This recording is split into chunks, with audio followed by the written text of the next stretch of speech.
Дөньяда шундый итеп яшәргә кирәк, үлгәннән соң да үлмәслек булсын. Яшәүнең бөтен максаты шунда.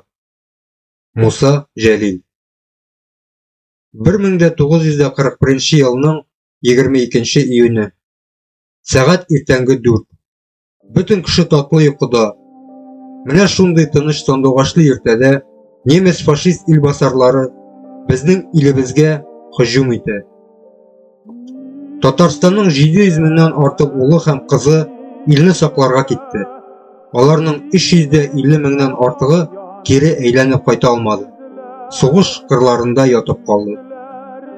Сарман халкы да ил белән бергә булып, Татарстан ватаны, Татарстан иле саклаучылар сафына басты. Районның 9722 кешесе, шул исәптән 150 хатын-кыз көрәшкә күтәрелде. Шуларның 6690-ы туып үскән җирләренә әйләнеп кайтмады.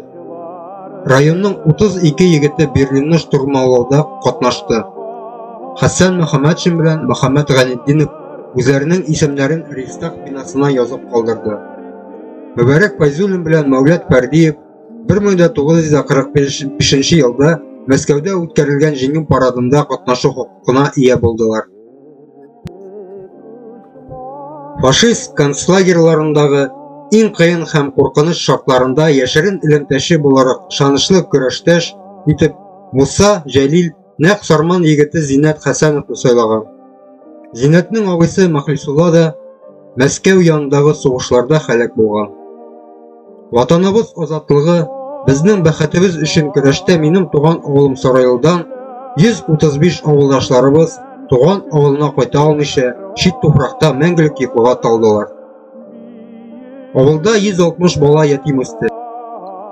81 хатын-кыз газиз ирләрен, 54 ана кадерле улларын югалта. 28 кыз тол кызлары булып калганнар. Әйе, фашистлар халыкка иксез-чиксез бәла казалар, күз яшьләре китерделәр. Бер гаепсез бала чагаларны, карт-карчык, хатын-кызларны аттылар, тереләй яндырдылар. Илебез солдатлары 4 ел буе немец фашистларына каршы көрәштеләр. 1418 көн буе туплар шартлады. Җирдә яшәү өчен көрәш барды. Ләкин халык үз-үзен аямады, көрәште. Барысы да фронт өчен, барысы да җиңү өчен. Бу лозунг аның коралларына әйләнде. Җиңүне якынайту өчен тылдагылар да зур өлеш кертә. Армый-талмый фронтка икмәк, азык-төлек, җылы киемнәр әзерли, посылкалар узата. Фронттан өзелеп хатлар көтә. Хатлар килә, ләкин аларның күбесе кара мөхерле. Кайгы хәбәре салынган хатлар була. Бик күп хатыннар ирләрен, балалар әтиләрен, аналар балаларын югалта. Беркемдә, бигрәк тә аналар, кара мөхерле хатка ышанырга теләми. Күңелләренең түрендә исәндер, кайтыр дигән өмет сүнми.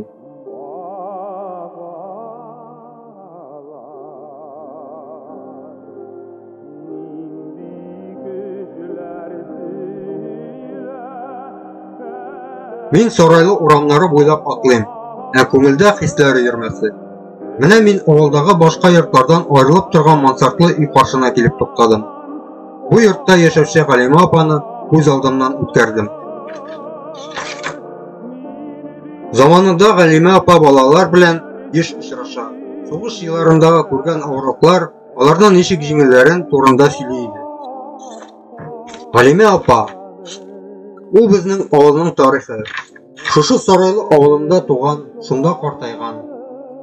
Эх, бала чагым, рәхәт чагым. Бер генә мизгелгә булса да әйләнеп кайтса иде. Дип башлый ул үзенең хатирәләрен. Бөдрә тауларга кунып, сайраган тургайларым, агач улаклы чишмә буенда балакларны сызганып, чыр-чу килеп, кызыл кумга батып, җиз самавар агарткан дусларым һәм апайларым. Мин аларны һәр көн кич белән күз алдымнан үткәрәм, ди Галима апа. Әйе, бу ак яулаклы апа сугышка кадәр һәм сугыштан соңгы чорларның тере шаһиты. Кызганычка каршы аларның сафлары көннән-көн сирәгәя. Галима апа сүзне үзенең туган авылы, аның табигате турында сөйләүдән башлады. Аны тыңлаганда, мин үземнең Сарайлы авылын дөньядагы иң матур почмакларын берсе итеп үз алдыма китердем. Аның шушы яшәү дәврендә күргән авырлыкларын, азапларын онытып, үзенең туган җиргә авылдашларына булган мәхәббәте турында онытылып, хозурланып сөйләве, аларны күңел түрендә йөрткән иң кадерле әйберсе кебек, кадерләп, хөрмәтләп искә төшерү мине шиксез сокландырды. Галима апа хатирәләре, дәһшәтле еллар. 1941 ел, 22 июнь көнне Герман сугыш башланган дигән ачык кайгылы хәбәр ил өстенә кары кайгы китерде. Дистәләп ирләрен сугышка озаталар. Авылда рәтле башлы кеше калмый. Районнан урман кисәргә, юл эшенә, тор чыгарырга дип нәрәт кайта башлый. Шулай итеп бар авырлык хатын-кызлар җилкәсенә төшә. Чират әле күптән түгел генә мәктәпне тәмамлаган Сарайлы авыл кызларына да җитә. Бер көнне Якуб абый, ул чагында колхоз рәисе 8 кызны колхоз идарәсенә чакыртып ала. Кызлар, яшерен батырын түгел, колхозда эшләргә кеше калмады. Карамалы МТСна 3 айлык тракторчылар курсына барасызмы? Әллә Сталинград фронтына окоп казаргамы ди? Кызлар укырга барырга риза булалар. Шулай итеп, 8 кыз, Галимә, Гөлмәрьям, Асия, Хадишә, Хадия, Мөхәддәсә, Зөберҗәт, Рәисә Карамалы МТСна укырга китәләр. Җимерек ширкә мастерскойын ролен үти. Анда ватылган тракторларны килиләр. Бу үзенә күрә һөнәр алучы яшь кызларга практика үтү урынына да була. Ул вакытта МТС директоры булып улы яшьтәге Хисамов фамилиялы абый эшләгән була. 1941 елны сугыш башлангач, кызлар сентябрь аенда Карамалы МТСна укырга китәләр. Анда аларны Харисов фамилиялы абый укыта. Кызлар бик тырышып укыйлар. 1942 елның апрель аенда аларны авылларга беркетеп тараталар. Тракторларында шунда ук биреп кайтаралар. Бишле билгеләренә генә укыган Галима апа Сарайлы авылына беренче категориялы тракторчы булып кайта. Бу вакытта Сарайлы бригадасында 3 тегермәчле трактор, 1 газ генератор тракторы, утынга вак башмакларга эшли була. Шакирҗанов Миргазиян трактор бригадиры, аның ярдәмчесе булып Зәйтүнә апа эшләгән. Шушы 8 яшүсмер кызны авыл ничек каршылыйсың? Авыл көтә. Алда газаплы көннәр, борчылулар, күз яшьләре һәм яшьлекнең бик кыска тоелган шатлыклы мизгелләре. Күп давалар булды бу уйдыкта. Бозлар яуды, җилләр уйнады. Сезнең яшьлек ләкин аз гына да баш ияргә әле уйламый. Муса Җәлил. 1942 елның җәендә колхозга авыл халкы күтәрә алмаслык салымнар кайта башлый. Авыл җирендә яшәгән һәрбер гаилә шушы күләмдә салым түләргә тиеш була. 150 сум хәрби салым акчалата, 150 сум баласыз кешеләргә, 40 килограмм ит, 300 литр сөт, 180 йомырка. Шулай ук мәҗбүри заемнар биргәннәр. Шушы авырлыкларны яшүсмер кызлар үз җилкәләрендә татыйлар. Сез яшьләр, авыл халкына үрнәк булырга тиеш дип, салымнарны иң беренче тракторчы кызлардан түләткәннәр. Салымнарны җыю өчен районнан вәкилләр җибәргәннәр.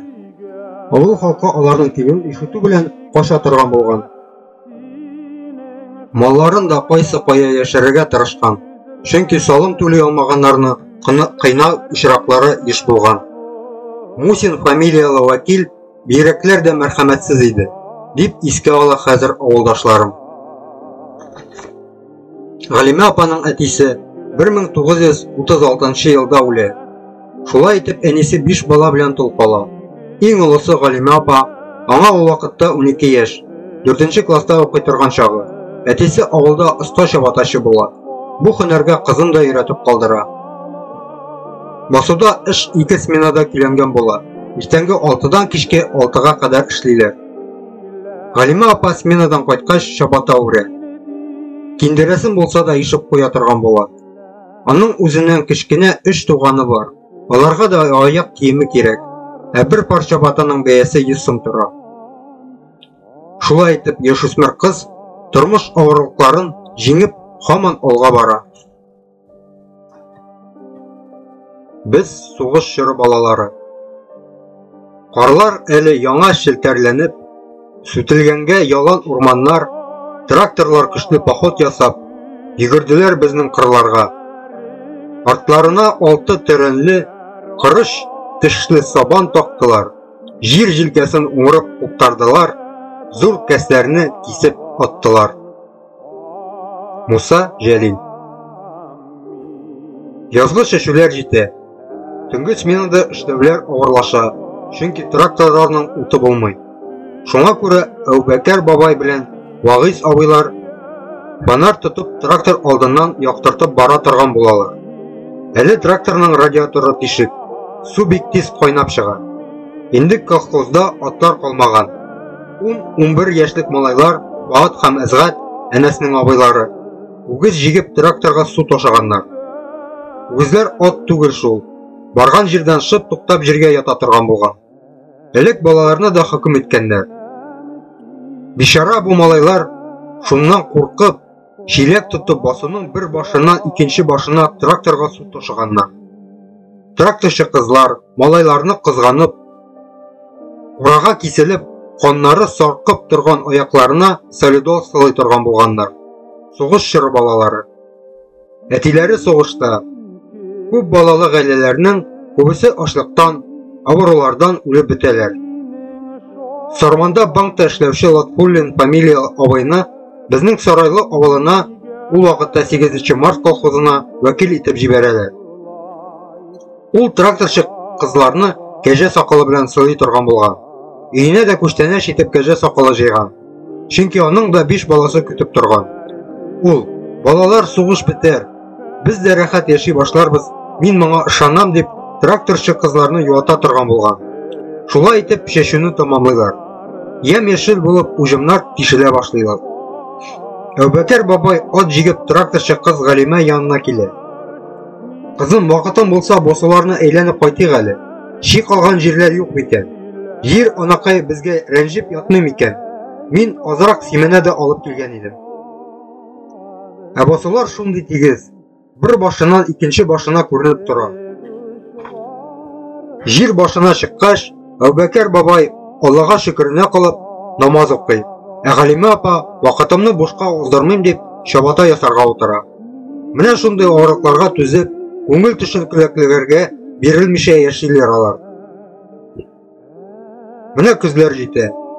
Арышлар, бодайлар өлгерә. Авылның яше, карты басуда урак уралар, көлтә бәйлиләр. Комиссия килеп, эшнең сыйфатыннан тикшерә торган булган. 1 метр ярымда ничә башак калган, шуны санаганнар.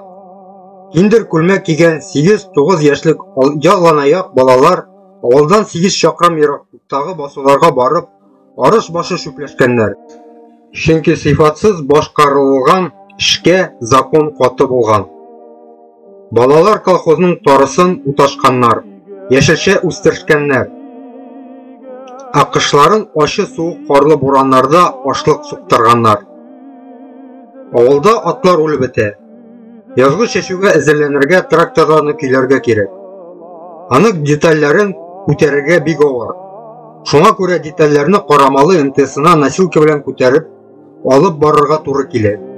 Яшүсмер кызлар тракторларны көйләү өчен карамалы МТСына барырга бик ашкынып тормаганнар. Чөнки кыш буе әти-әниләреннән, туган авылларыннан аерылып яшәргә кирәк булган.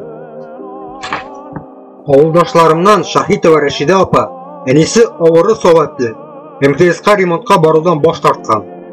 Шуның өчен аны 4 айга төрмәгә утыртканнар. Рәшидә апаны 1941 елның декабрендә төрмәгә утырталар, 1942 елның мартында чыгаралар. Ул төрмәдә утыруны бик авыр кичерә, һәм шул кичерелешләрне шигырь юлларына сала. Минем дусларым илләрдә, иркеннәрдә. Без бит җыен бәхетсезләр, саргайдык тоткыннарда. Әнекәем ачуланма, чәчләремне кистердем. Төрмәләрдә ятар өчен буйларымны үстердем. Төрмәләрдә аш бирәләр, балчык савытлар белән. Вставай дип кычкыралар, ачы тавышлар белән. Әнкәй ашың пешер булса, ярып якма бу көнне. Син булсаң, мин тумасам, күрмәс идем бу көнне. Сандугачның балалары, ояларында 8. Бәхетле булган баланың ата-анасы 8. Кыйбла ягы, кыйбла ягы, кыйбла ягы, җил ягы. Минем кебек бәхетсезләр кемнәр бар микән тагын? Кыйбла ягыннан искән җилләр, бәхетсезлек җилләре. Бәхетле булган баланың калмый туган илләре. Чабата киеп чыгып киттем юрганга калаларга. Калаларда таш казарма, бәхетсез балаларга. Төрмәләргә керде башым, инде ниләр кылайым? Көн-төн дугалар кылайым, коткарчы бер Ходаем. Бу төрмәләрне салганнар соры ташлары белән, ата-баба күрмәгәнне күрде газиз башларым. Рестаннар эшләп йөри, надзиратель кушканны, мескен рестаннар юа, кара күлмәк ыштанны. Кара диләр кашыгы, бадья диләр ашыгыз, сынык икмәк кружка су, хәзер безнең ашыбыз. Төрмәләрдә озак ятып, нечкәрде беләкләрем, ач булгачтан рестаннарның, арык булды тәннәре. Рәшидә апа төрмәдән кайткач та 11 ел буе тракторда эшләгән әле. Авылның яшь-үсмер балалары яз көне шәшәр өчен чалыга симәнәгә йөргәннәр. Менә шундый авыракларга да түзгән сугыш чоры балалары. Шамгыжинан апа истәлекләре. Авылга килгән афәт. Сугыш дәвам итә. 1944 елның язы Сарайлы авылы халкының күңелендә авыр хатирәләр калдыра. Ачлык. Яз җиткәч, халык ачлыкка чыдый алмыйча, кар астыннан калган башакларны җыя һәм өйгә кайткач, аларны 3 тапкыр кайнатып, түгеп, он итеп тартырып, кәлҗемә ясалалар. Шушы кәлҗемәне ашап бик күп кеше агалана. 1944 елның 1 маенда мәктәп бинасында больницага оештырыла. Авылда кан чире тарала. Шул чирдән 15 көн эчендә 138 кеше үлә. Берничә кешене бергә күмгәннәр. Чөнки кабер казарга авылдан хәлләрәк кеше табу мөмкин булмаган. Авырулар урам буйлап хәерне таратканнар да больницага кереп үлгәннәр. Казаннан табиблар чакыртып китергәннән соң гына бу авырны җиңгәннәр. Май азагында инде больницада эшләүдән туктаган. Бу авырлыкларны, кайгыларны халык күтәрә алмаган. Төшенкелеккә бирелә башлаганнар. Ул вакытта мулла малае Вагыйз абый авылда укытучы булып эшләгән. Вагыйз абый Шамгыжинан апаны, Галимә апаны чакыртып ала да: "Кызлар, сугышлар бара, кешеләр үлә, ачлык. Халык паникага бирелде. Тиздән Сарманнан да комиссия киләчәк. Бер концерт оештырыйк әле" ди. Шуннан авыл яшьләре концерт куялар. Шамгыжинан апа егетләр булып киенә һәм Галимә апа белән дуэт җырлыйлар. Бу дуэт халыкка аеруча ошый. Халык гөрләтеп кул чаба. Алга таба еш булмаса да, яшьләр концерт спектакльләре белән авылдашларны алдында чыгышлар ясыйлар. Шулай итеп халыкның азмы-күпме күңеле күтәрелә, яшәүгә ышанычлары арта. Кешеләр сугыша, кан коя, киселә меңнәрчә гомерләр. Төн буе улашып якында, иснәнеп йөриләр бүреләр. Бүреләр, ах, ләкин бүреләр. Бу кадәр ук йырткыч түгелләр. Муса Җәлил. 1944 елның язында кызлар яңа басу тагында сулы чәчәләр. Төнге сменада нәкъ таң беленгәндә чәчү орлыгы беткәч, Әбүбәкер бабай белән Вагыйз абый авылга кайтып китәләр. 3 кыз, Галимә, Наилә, Мөхәттәсә, тракторны чирәмгә чыгарып куялар. Үзләре трактор астына арт тәгәрмәчкә сөялеп йокларга яталар. Бер вакыт Мөхәттәсә: "Галимә, Галимә, син йокладыңмы?" ди. Үләксәлек якын булгач саташа торгандыр дип ул дәшми. "Галимә, сикереп тормыйча күзеңне генә ачып кара. Безнең аяк очында сарыклар ята" ди.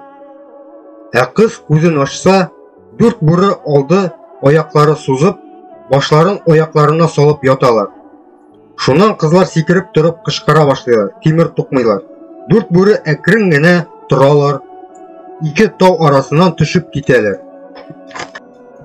Ә кызлар карасалар, янарында нәйләләре юк. Тотыналар еларга. Мин исән, еламагыз дип, сәлкә эшеннән Найла килеп чыга. Әйе, сугыш елларында безнең якларда бүреләр күп булган. Менә тагын Галимә, Хәдичә апалар сөйләгән бер хәл турында язып китәм. 1940 еллар кызлар Карамалы МТС-на ремонтка йөриләр. Кич белән Имән, Үтәмәле, Кәшер, Анак, Сарайлы кызлары барсы 25ләп кыз эштән соң әйләнергә кайтарга чыгаралар. Карамалы авылыннан соң урман почмагын үтәләр. Каршыларына бүреләр килеп чыга. Күктә ай яктырта. Бүреләр юлны аркылыда чыкмыйлар, артта да калмыйлар. Ә кызлар туктап җырлаган булалар, көлешәләр. Бүреләр дә туктап юл уртасыннан чыгып утыралар. Концерт тыңлыйлармыни. Кызлар кузгалса, алар да кузгала. Ферма артына кайтып җиткәч, бүреләр күздән югалалар. Ә кызлар бүреләрдән котылганга шатланалар. Кая ди котылу? Яхшыбайны үтү белән тагын бүреләр иярә. Бүреләр уттан курка икән дигәч, олы төргәкләрне, чүпрәкләрне майга манчып, чыбыкка урап куя торган булганнар. Бүреләр күренү белән ут якканнар, ләкин алар курыкмаганнар. Бүре халкы берәү икәү генә түгел, ә бишәрләп, алтышарлап йөргәннәр. Иртән эшкә барганда никтер бер генә бүре дә очрамый торган булган. 1950-1955 елларны аларны вертолетлардан бик күпләп атканнар. Шул авыр заманаларда Алланың әмере булгандыр. Бүреләр кешеләргә тимәделәр. Хәзер кешеләр нишләптер бик усаллар, дип борчылып сөйләде Галимә апа. Атлар ятып үлмиләр. 1943 елның көзе. Бөтен атлар күтәремгә кала. Шатун шире, әйләнчек шире белән авырый башлыйлар. Ул вакытта авылда олы яшьтәге ир атлар берничә генә калган була. Ата караучы булып ике хатын кыз Илминур һәм Шәмсекамал апалар эшләгән. Васыйх абый белән Әбүбәкер бабай арба тәгәрмәченнән бүкәнгә утыртып, әйләнә торган итеп көйләгәннәр һәм атларны озын-озын тезгәннәр белән шуңа эләктереп куйганнар. Атлар бер туктаусыз әйләнеп торган. Атлар арасында бер олы кола бия булган. Әбүбәкер бабай шул атка, "И аткай, бер генә гынасыз малкай" дип дәшүгә, барлык атлар да шып туктаганнар. Башларын игән килеш күзләрен ачсалар, күзләреннән ире-ире яшьләр тәгәрәгәннәр. Нидер сөйләшкән кебек авызларын кыймылдатканнар. Чыннан да алар үксеп елаган кешене хәтерләткәннәр. Шул атларны кызганып, авылның улысы да, кешесе дә елаган. "И малкайлар" дисәң, узгалып китәләр һәм шул әйләнгән вакытта шыпылдап җиргә генә аудылар. Атлар ятып үлмәделәр, дип искә алып сөйли Галимә апа. Җиңүчене котлап җилләр исте, урман шаулап кошлар җырлашты. Һәм яртылаш тауга пыскан килеш, каршы алды кояш ашкынып. Ул әйтерсең җиңгән көндәшенә кызыл матур байрак тапшырды. Муса Җәлил. Илдә сугыш дәвам итә. Олылар һәм яшүсмер балалар барлык авырлыкларны җиңеп һаман алга баралар. Тракторчык кызлардан Галимә апа беренчелекне бирми. 1944 елның 27 декабрендә Рангазардан Сираева Фатыма, Ләшәүдән Кадырова Мәнәвәрә, Сарайлдан Хужина Галимә апаларны тырыш хезмәтләре өчен Казанга алдынгылар слетына җибәрәләр. Башкалабызда Г. Ибраһимовның эш бүлмәләрен күрсәтәләр. Аннан алдынгыларга 2 йон күлмәк, 2 косынка, 1 кастрюль, 2шәр алюмин табак бүләк итәләр. Слетта медальләр тапшыралар. Соңыннан циркка алып баралар. Шулай итеп авыл кызлары Башкалабыз Казанны күреп кайталар. Мондый хөрмәт авыл баласын алга таба тагы да тырышыбрак эшләргә рухландыра. 1953 елның 18 декабрендә Галима апаны авыл советына һәм район советына да депутат итеп салыйлар. Галима апа 1955 елга кадәр тракторда эшли. Эшендә аны барысы да хөрмәт итә, чөнки ул үз эшенең чын остасы була. Әгәр дә корыш айгырны килә алмасалар, МТС директоры Хисамов фамилиялы абый Галима апаны артыннан ат белән берәр кешене җибәрә торган булганнар. Галима апаның куллары алтын, ул тракторны тиз арада көйләп тә биргән. Сугыш чоры балалары да әкренләп бакый дөньяга күчә баралар. Һәрберсенең үз язмышы, ләкин алар зарланмыйлар. Хезмәтемне күрә белделәр, төрле дәрәҗәдәге мактау грамоталары, медальләр белән бүләкләндем. Хәзер дә колхоз күләмендә үткәрелә торган тантаналарга чакыралар. Тормышымнан канәгать ул.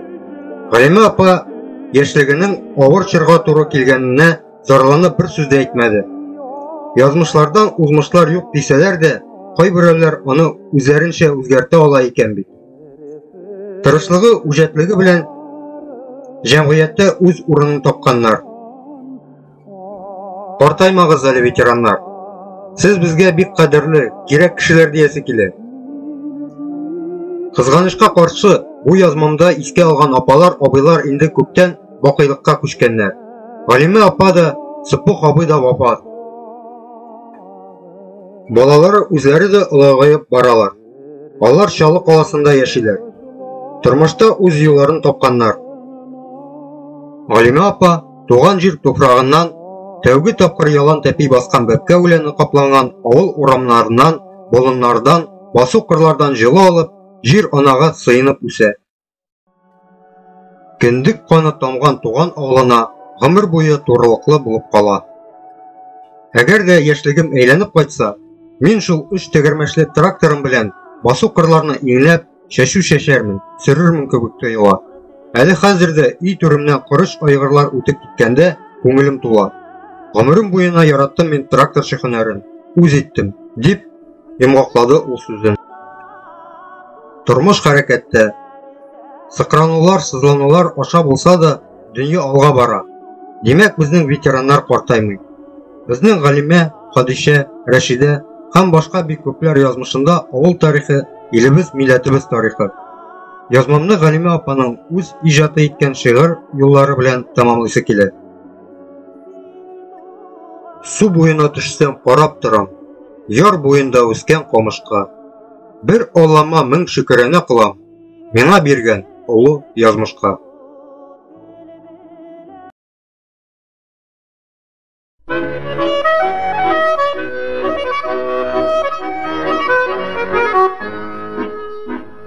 Кызыл ефәк кебек җилпердәп, комсомолда үтте яшьлеге. Хәзер инде ветеран булсам да, йөрәк әле һаман яшь минем. Хәзер инде ветеран булсам да, йөрәк әле һаман яшь минем.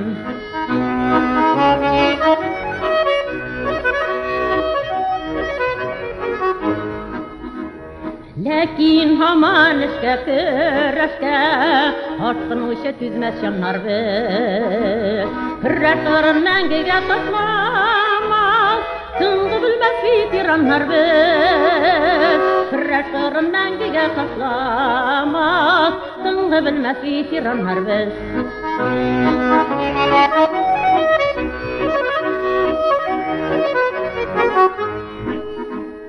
Кичердек biz авыр көрәшләр, дошманнардан сакладык илне. Ил язмышы яшьләр кулында, без хәзер ветеран инде.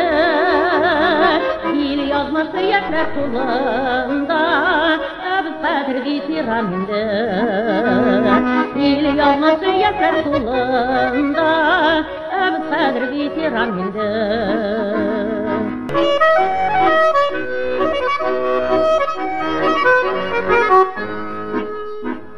Кызыл ефәк кебек җилпердәп, комсомолда үтте яшьлеге. Хәзер инде ветеран булсам да, йөрәк әле һаман яшь минем. Хәзер инде ветеран ветеран булсам да, йөрәк әле һаман яшь минем.